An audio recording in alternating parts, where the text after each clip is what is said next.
Assalamualaikum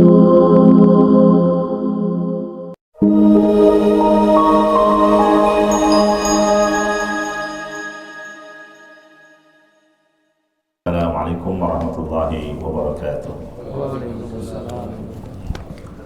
Alhamdulillah, wassalatu wassalamu ala rasulillah wa ala alihi wa ashabihi wa mawalah, wa la hawla wa la quwwata illa billah. Amma ba'du. Di antara cara untuk melembutkan hati adalah dengan mengkaji ayat-ayat Al-Quran dan hadis-hadis Nabi SAW. Karena keadaan manusia itu tergantung pada kondisi hatinya. Kalau hatinya lembut, maka akan lembut pula perilakunya, akhlaknya. Ada yang disebut dengan qalbun salim. Kalau hatinya keras, maka keras pula perilakunya. Na'udzubillah, bahkan hati bisa lebih keras dari batu, sebagaimana yang Allah sebutkan tentang Bani Israel. Mereka diberikan kitab, tapi berpaling darinya, tidak mau mengkaji, mempelajarinya dan mengambil ibrah. Itu yang kata Allah, wala yakunu kalladzina utul kitab. Jangan seperti ahlul kitab, diberi Taurat, diberi Injil, tapi enggan mengkajinya.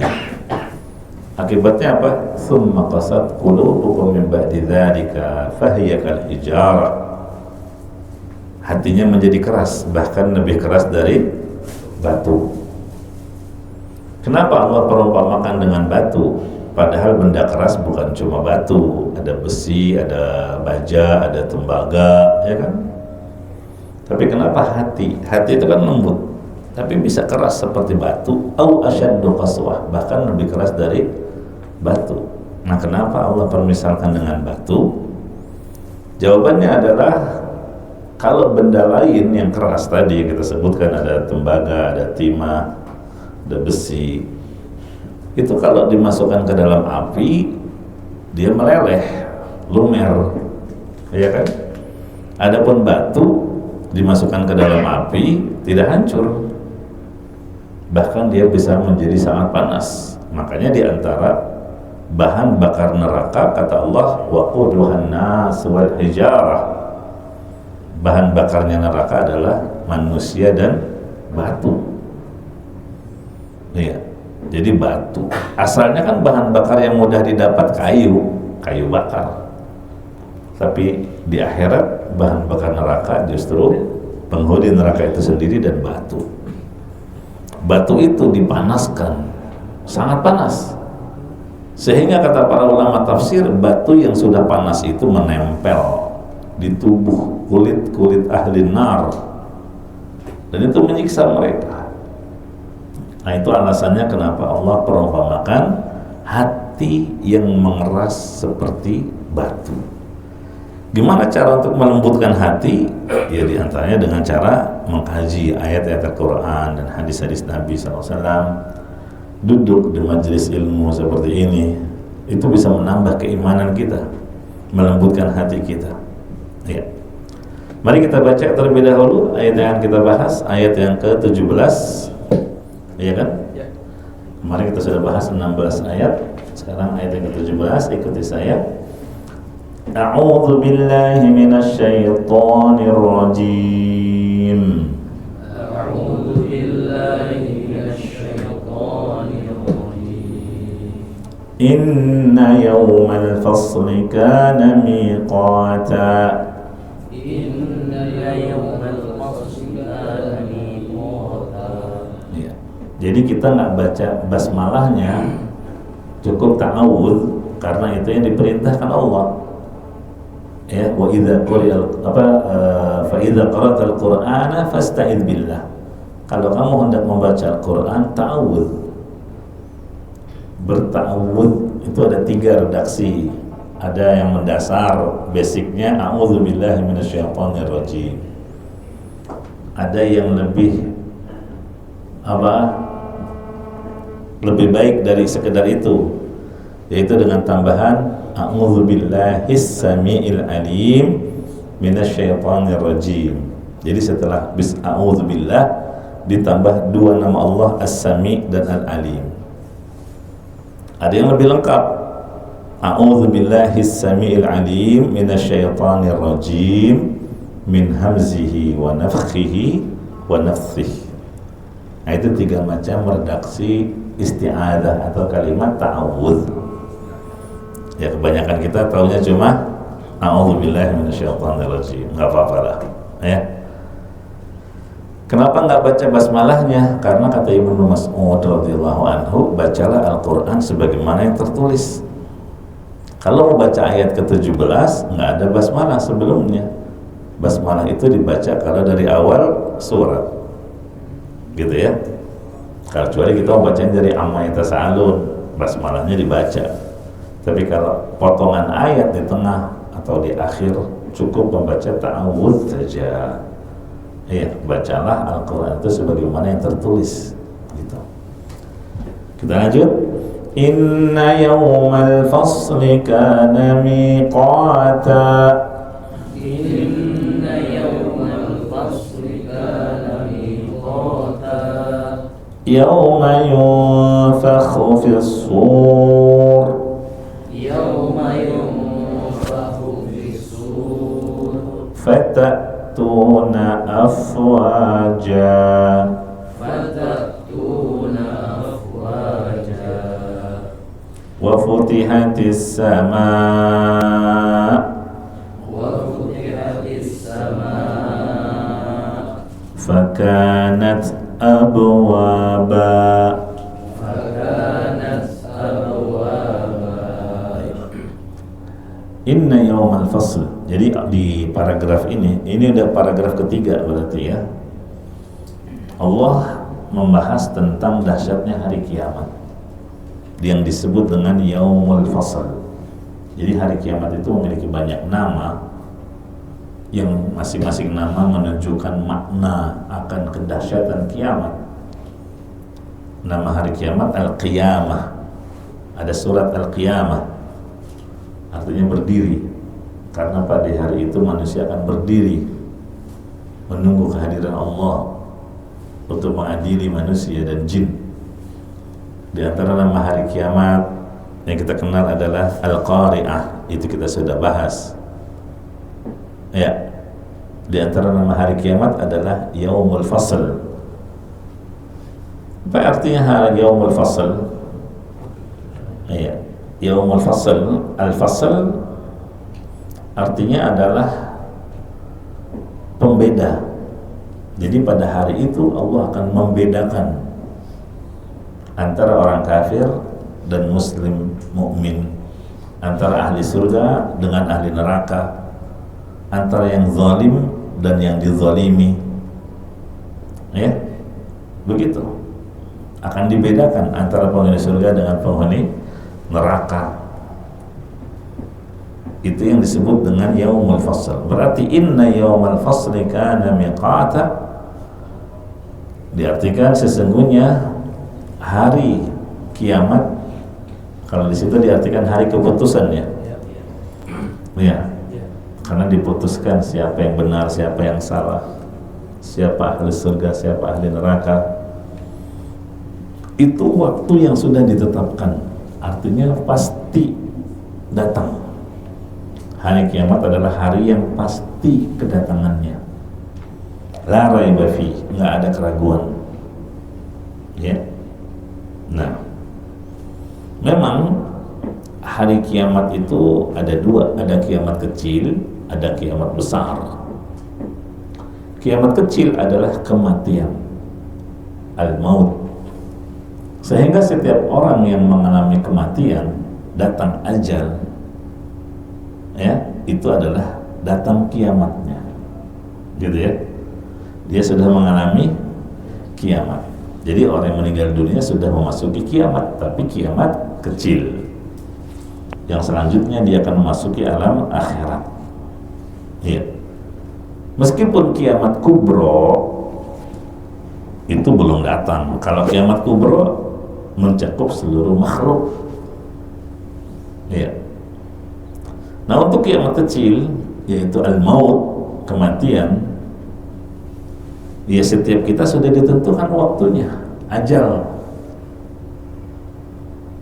Beda dengan kiamat besar, nggak ada yang tahu.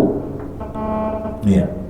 Kalau kiamat kecil, malaikat pencatat amal yang ditugaskan mencatat takdir ketika kita masih dalam rahim ibu, dia tahu, ya kan? Yuktab, dicatat, disuruh oleh Allah catat terkait janin ini, ajalihi wa amalihi wa syaqiyan aw sa'id. Ajalnya nomor 1 disebut, catat ajalnya, dia umurnya sekian. Berarti malaikat tahu. Tapi kalau kiamat besar, malaikat pun nggak tahu. Makanya Jibril alaihi salam ketika ditanya oleh Rasulullah SAW, mata sa'ah, kapan terjadinya kiamat besar? Apa jawabannya? Man mas'ulu anha bi'alaminas sa'il. Ya, yang ditanya yaitu malaikat Jibril tidak lebih tahu, tidak lebih mengetahui daripada yang bertanya, yaitu Rasulullah SAW. Ini kan utusan Allah dari kalangan malaikat yaitu Jibril, dan utusan Allah dari kalangan manusia yaitu Nabi Muhammad SAW. Nggak ada yang tahu kalau peristiwa kiamat besar.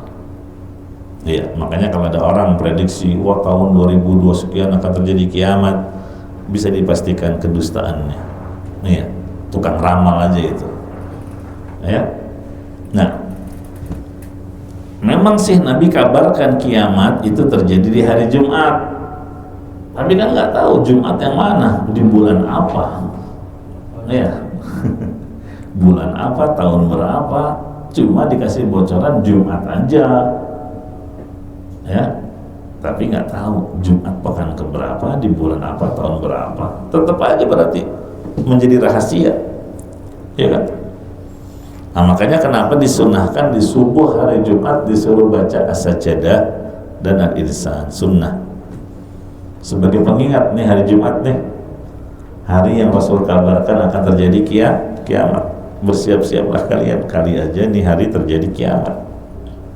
Itu hikmahnya, Allahu a'lam. Jadi kata Allah Subhanahu wa taala, inna yaumal fasli kana miqata. Hari kiamat itu waktu yang sudah ditetapkan oleh Allah. Ya. Nah, selanjutnya ikuti lagi, yauma yunfakhu fis-sur. Yauma yunfakhu fis-sur. Fatatuna afwaja. Fatatuna afwaja. Pada hari tersebut ditiuplah sangkakala. As-sur dalam bahasa Arab adalah semacam trompet yang besar yang ditugaskan kepada malaikat siapa? Israfil. Ya. Israfil. Ya, semacam trompet besar yang mengeluarkan suara sangat dahsyat seperti bom. Ya. Tiupannya sangat dahsyat. 2 kali saja. Tiupan pertama yang Allah sebutkan di surat Az-Zumar, wa nufiqa fis-sur, ditiuplah sangkakala yang pertama, fasa'iqa man fis samawati wa man fil ard. Dengan tiupan sangkakala yang pertama ini hancur semua yang di langit dan yang di bumi, illa man sya'allah, kecuali yang dikecualikan Allah tidak akan hancur. Ada makhluk yang tidak hancur di tiupan sangkakala pertama. Apa itu? Surga, neraka, kan udah ada nih. Arasy, Lauhul Mahfuz, pena catatan takdir, ya. Nah, itu nggak hancur. Al-arwah, malaikat, tulang ekor manusia yang di mana? Dikubur, itu yang dikecualikan. Illa man sya'allah, yang dikecualikan oleh Allah tidak ikut hancur. Thumma nufikha fihi ukhra, lalu ditiuplah sangkakala yang kedua.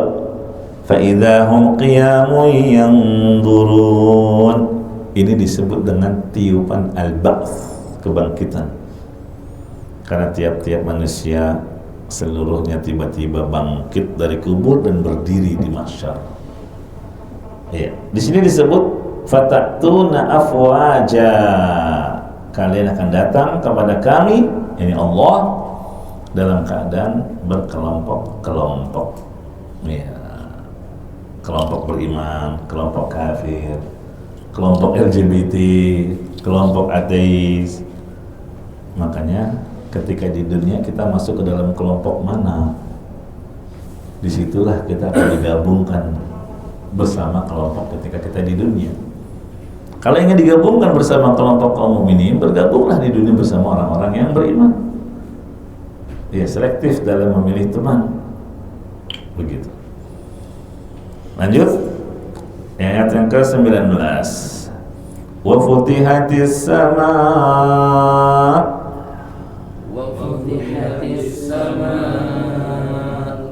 fakanat abwaba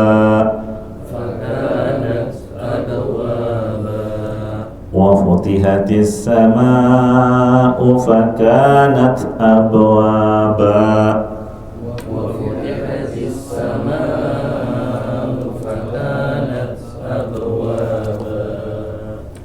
langit-langit akan dibukakan. Jadi langit yang sekarang kita lihat nggak ada lubang, nggak ada celah, sama sekali nggak ada celah langit kita lihat. Tapi nanti di hari kiamat akan terbuka. Langit-langit akan dibukakan oleh Allah. Akan banyak pintu-pintu. Fakanat abwaba. Pintu-pintu yang akan dibukakan oleh Allah. Karena di hari itu malaikat akan turun. Ya, malaikat akan turun. Dan kita tahu malaikat itu kan penghuni langit. Sedangkan langit ada 7 lapis. Ya. Penghuni langit itu banyak. Nggak tahu jumlahnya berapa, hanya Allah yang mengetahuinya. Saking banyaknya malaikat di langit, itu langit sampai merasa keberatan. Disebut dengan atid. Atid itu kalau naruh beban berat di hewan, keberatan dia, itu terdengar suara keledai biasanya. Iya. Kata Nabi SAW, inni aramana taraun, aku bisa melihat apa yang kalian tidak bisa lihat. Malaikat kan makhluk gaib. Wa asma ma la tasma'un, aku bisa mendengar. Aku ini bisa mendengar. Allah kasih kelebihan. Sesuatu yang kalian gak sanggup mendengarnya. At-tatis sama, langit merasa keberatan sampai mengeluarkan suara. Asalnya atid itu rintihan ontak ketika bebannya terlalu berat. Begitu. Jadi langit seakan-akan merasa keberatan sampai mengeluarkan suara. Saking apa? Banyaknya jumlah malaikat. Nah, di hari kiamat itu langit terbelah, banyak pintu, lalu turunlah para malaikat. Itu yang dimaksud wa futihatis samaa'u fakanat abwaba. Sekarang yang ke-20. Ikuti lagi. Wasuyiratil jibalu fakanat saraba. Wasuyiratil jibalu fakanat saraba. Wasuyiratil jibal. Wasuyiratil jibal. Fakanat saraba.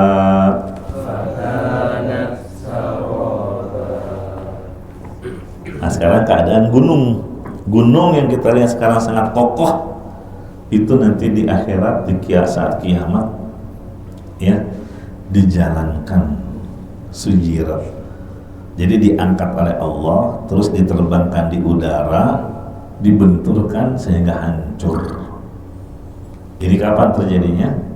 Di saat tiupan sangkakala yang pertama. Ada jeda tiupan sangkakala pertama dengan yang kedua. Berapa lama jedanya? 40. Nggak tahu 40 bulan kah, 40 hari kah, wallahu a'lam. Yang jelas ada jeda antara tiupan pertama dengan tiupan yang kedua. Makanya di ayat tadi Allah menggunakan kata thumma. Thumma itu menunjukkan ada jeda. Jadi dalam bahasa Arab kata sambung bisa dengan waw, bisa dengan fa, bisa dengan thumma, gitu ya. Kalau waw itu menunjukkan apa? Sudah ada, dan katanya dan kalau diartikan nggak menunjukkan urutan. Misalnya gimana? Ja'a Zaidun wa Umar, telah datang Zaid dan Umar. Siapa yang lebih dulu? Nggak tahu, bisa jadi Umar datang lebih dulu. Kan yang disebut Zaid dulu, belum tentu. Pokoknya yang udah datang adalah Zaid dan Umar. Siapa yang lebih dulu? Nggak tahu. Cuma mengumpulkan saja huruf waw itu. Kalau fa itu menunjukkan urutan dan disusul segera. Misalnya gimana?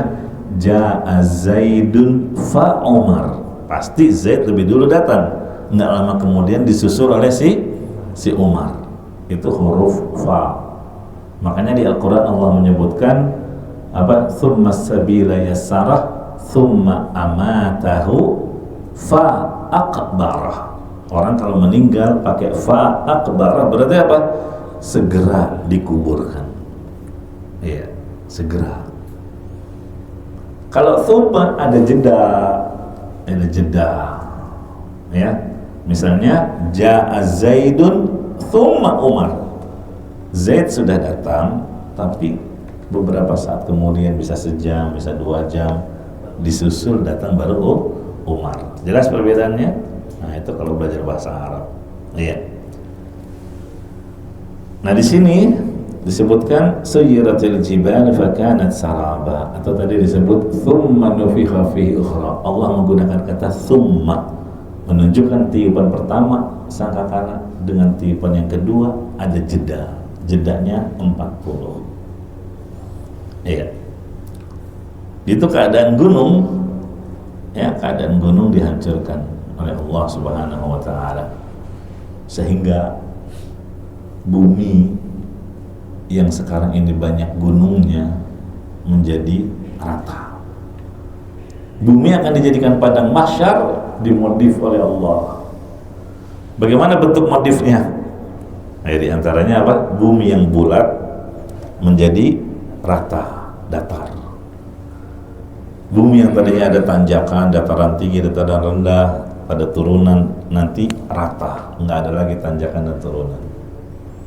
Dan ditambah luasnya sehingga cukup menampung jumlah manusia dan jin di situ. Iya. Lanjut ayat yang ke-21. Inna jahannama kanat mirsada. Inna jahannama kanat mirsada. Sesungguhnya neraka jahanam itu mirsada. Iya, ada tempat pengintai. Iya, ini tentang neraka jahanam. Itu ada para penjaganya. Di antaranya namanya adalah Malik. Nama malaikat penjaga neraka adalah siapa? Malik. Ketika penghuni neraka merasa tersiksa dengan azab, disiksa sedemikian dahsyat tapi nggak ada kematian. Beda dengan di dunia, orang kalau disiksa mati ujung-ujungnya. Kalau udah mati kan udah nggak rasa apa-apa lagi.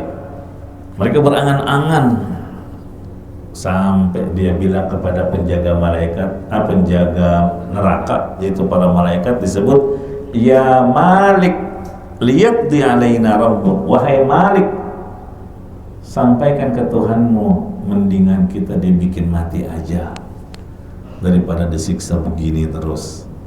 Matikan kami aja, matikan saja. Disebutnya apa? Ya Malik. Disebut nama malaikatnya adalah Malik. Begitu. Jadi penamaan malaikat penjaga neraka Malik itu ada di Al-Quran. Nah, itulah mirsada, para penjaga neraka akan mengintai, ya. Termasuk ketika melintas sirat. Kita kan akan lewat di atas sirat, kecuali orang kafir dan musyrik, itu nggak pakai lintas di atas sirat lagi. Berarti siapa yang sampai fase melintas sirat itu fase aman, Maksudnya fase aman gimana? Ya dia udah pasti muslim dan dia pasti masuk surga. Cuma masalahnya langsung apa mampir dulu ke neraka, gitu ya? Karena nggak semuanya selamat nih melintas di atas as-sirat, ada malaikat yang mengintai. Kalau terjatuh ke dalam neraka nggak akan kekal. Suatu saat akan dikeluarkan dari neraka walaupun udah geseng, dicuci di sungai surga, lalu dimasukkan ke dalam surga. Adapun orang-orang kafir, musyrik, munafik dengan nifaq akbar, langsung nggak pakai lewat jembatan sirat lagi, langsung dimasukkan ke dalam neraka jahanam. Begitu ya. Lanjut ayat yang ke-22 atau dari 21 dulu. Inna jahannama kanat mirsada. Inna jahannama kanat mirsada Lit-taghina ma'aba. Lit-taghina ma'aba Labithina fiha ahqaba. labithina fiha ahqaba. Jadi ayat ini adalah ancaman bagi orang-orang kafir, musyrik, munafik, dan orang-orang yang melakukan tindak kezaliman, melampaui batas kezalimannya itu di muka bumi. Mereka lah yang ditunggu-tunggu oleh neraka jahanam. Jadi neraka jahanam itu geram. Ya, neraka itu mengeluarkan suara. Ibaratnya gitulah. Kita aja kalau ke taman binatang terus ketemu singa, deketin tuh. Wah, suaranya kan kalau diganggu marah dia. Takut kita. Ya. Kita merasa aman karena dia di kandang aja. Coba kalau ketemunya di luar, ya. Itu geraman macan, singa, dan yang semisalnya membuat kita ketakutan. Ini geramannya siapa? Neraka. Geram dia dengan orang-orang durhaka ini. Ya. Labithina fi ahqaba. Nah, ini tentang masa tinggalnya mereka di neraka jahanam. Ahqaba. Ahqaba itu jamak. Jamak itu kan 3 ke atas. Kalau 1 namanya mufrad, kalau 2 namanya mutsanna, kalau 3 jamak. Nah, ahqaba itu jamak. Mufradnya apa kata tunggalnya? Hukubun. Hukubun, hukubani, ahqabun. Jadi ahqab itu jamak. Apa itu hukum? Ada yang bilang 1 hukum itu 70 tahun. Ada yang bilang 80 tahun. Ada juga yang bilang 300 tahun. Itu 1 hukum. Ya, sedangkan di sini disebut ahqaba. Intinya apa? Menunjukkan waktu yang sangat lama. Ya. Nah, kalau perhitungan setiap harinya berarti 1000 tahun di dunia. Iya. Intinya ini waktu yang sangat lama. Ya. Waktu yang sangat lama. Mereka akan tinggal di dalam neraka. Sehingga disebutkan khalidina fiha. Kalau orang-orang kafir jelas kekal. Nah, terus kalau orang yang disebut dengan pembunuh seorang muslim kan diancam dengan khalidina fiha juga. Selamanya kekal? Enggak. Maksudnya saking lamanya dia di dalam neraka, seakan-akan dia merasa kekal di situ. Ya. Makanya jangan anggap remeh. Tenang aja lah, tadi kan kalau sudah sampai fase sirat katanya sudah titik aman. Kalau masuk neraka ya nggak bakal selamanya, suatu saat juga akan dikeluarin. Ingat ayat ini, ingat ayat ini. Cuma masalahnya di neraka itu nggak sebentar. Sanggup nggak kamu menahan? Nggak akan sanggup. Iya, makanya jangan bilang biarin dah kalau mampir dulu ke neraka, yang penting udahannya juga dicuci terus masuk surga. Nah, itu selera rendah. Karena tentu akhirat kita pengennya masuk surga langsung tanpa hisab, tanpa azab, begitu. Nih. Nah, jadi Jangan dia bilang meskipun saya bermaksiat, saya kan muslim, sholat, kalaupun Allah akan azab saya di neraka, ya nggak apa-apa lah, ya hitung-hitung begitu dia bilang. Na'udzubillah, ya nggak boleh ngomong gitu, ya. Nah, dengan keyakinan dia akan dikeluarkan, ya. Cuma masalahnya kenapa kamu nggak berpikir kuat nggak di dalam neraka itu, sedangkan penuh dengan siksaan. Ya, jangan seperti orang-orang Yahudi. Wa qalu lan tamassana an-nar illa ayyaman ma'dudah. Itu Yahudi tuh ngeledek, kalaupun diancamkan sama Muhammad kita masuk neraka, tenang aja, kita di neraka juga cuma beberapa hari lah, nggak bakal selamanya. Dia menganggap di neraka cuma beberapa hari saja. Emangnya kalian sudah buat janji sama Allah? Iya, bakal berapa lama nantinya di neraka? Kan enggak. Nah, lanjut ayat yang ke-24. La yadhuquna fiha bardan wa la syaraba. La yadhuquna fiha bardan wa la syaraba Illa hamiman wa ghassaqa.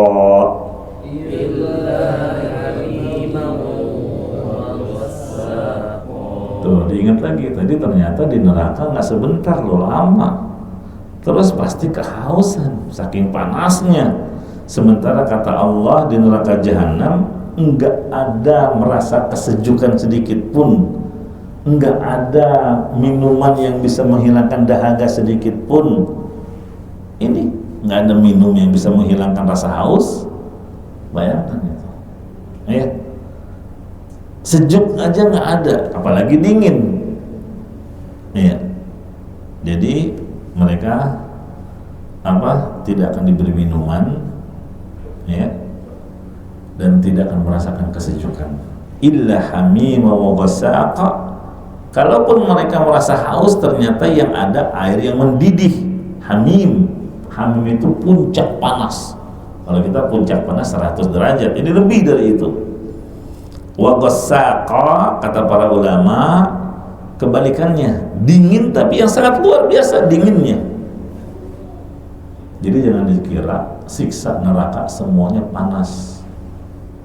Ya. Wah, kalau gitu mah mendingan yang dingin aja kalau gitu. Jangan dikira dingin nggak bisa menyiksa. Coba kamu tinggal di kutub, ya, nggak pakai jaket, nggak pakai apa-apa, terasa tersiksa nggak tuh dengan cuaca yang dingin dahsyat? Atau masuk ke freezer atau ruangan yang sangat dingin, tersiksa juga.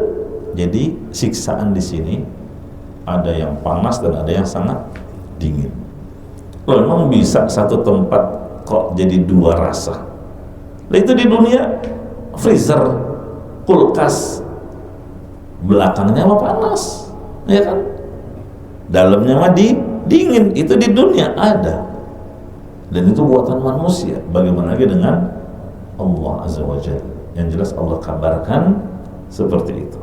Manusia penghuni neraka ada dua jenis siksaan, dengan panas yang sangat atau dengan dingin yang sangat. Intinya bersiksa dengan kedua hal tersebut. Iya. Lanjut. Jazaa'an wifaqa.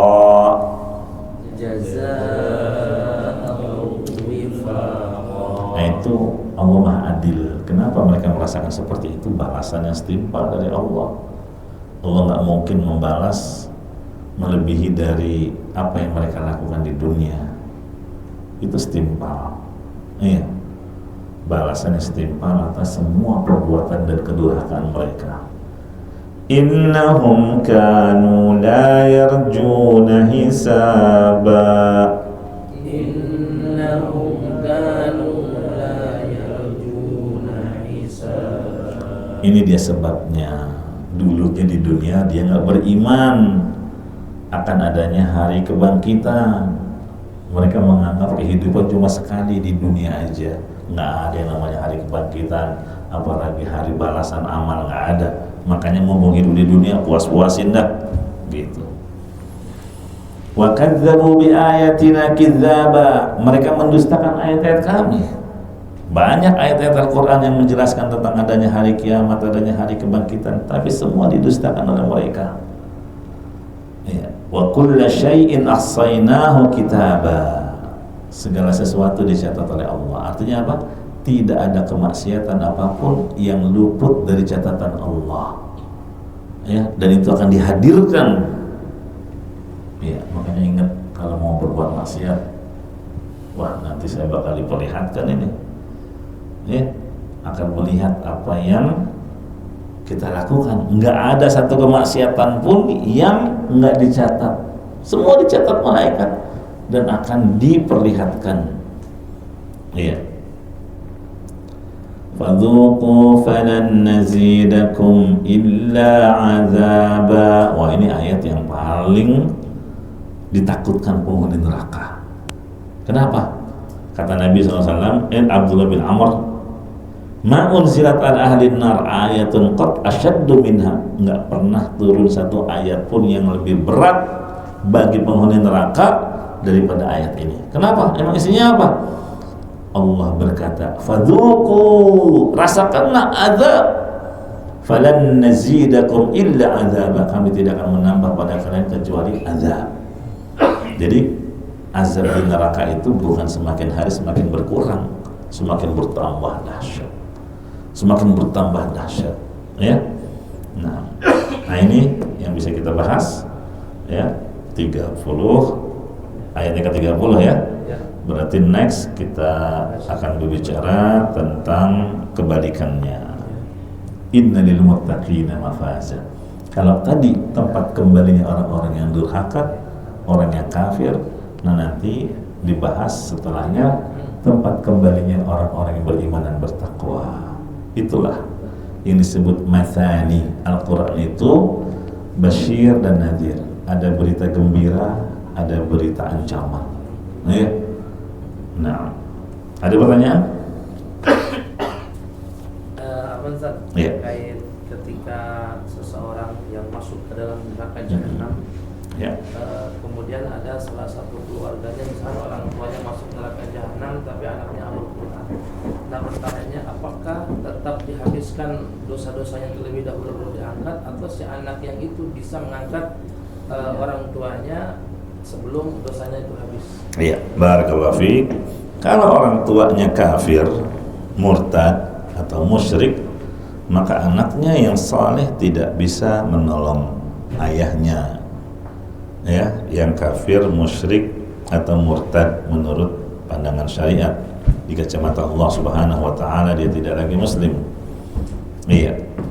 Tapi kalau tidak sampai kekafirannya, kemaksiatannya sampai tingkatan kufur, itu ada yang namanya syafaat. Iya. Syafaat itu bukan hanya dari Nabi Muhammad SAW, tapi bisa juga dari orang-orang dekat kita, termasuk anak. Ya, termasuk anak yang saleh itu bisa memberikan syafaat jika diterima syafaat oleh Allah dan Allah mengizinkan untuk memberi syafaat bagi orang tuanya. Seperti itu. Tapi apa? Dengan izin Allah. Sedangkan orang-orang musyrik la tanfa'u syafa'atus syafi'in. Enggak bisa dapat syafaat walaupun itu dari anak, walaupun dari nabi, ya. Tidak akan bermanfaat syafaat para pemberi syafaat bagi orang-orang yang kafir, musyrik. Demikian Allah. Baik, sampai sini dulu. Insyaallah kita lanjutkan pada pertemuan mendatang biiznillah taala ayat yang ke-31. Jazakumullah khairan. Naktafi bihadzal qadar. Subhanakallahumma wa bihamdika asyhadu an la ilaha illa anta astaghfiruka wa atubu ilaik. Walhamdulillahirabbil alamin. Wassalamualaikum warahmatullahi wabarakatuh. Waalaikumsalam.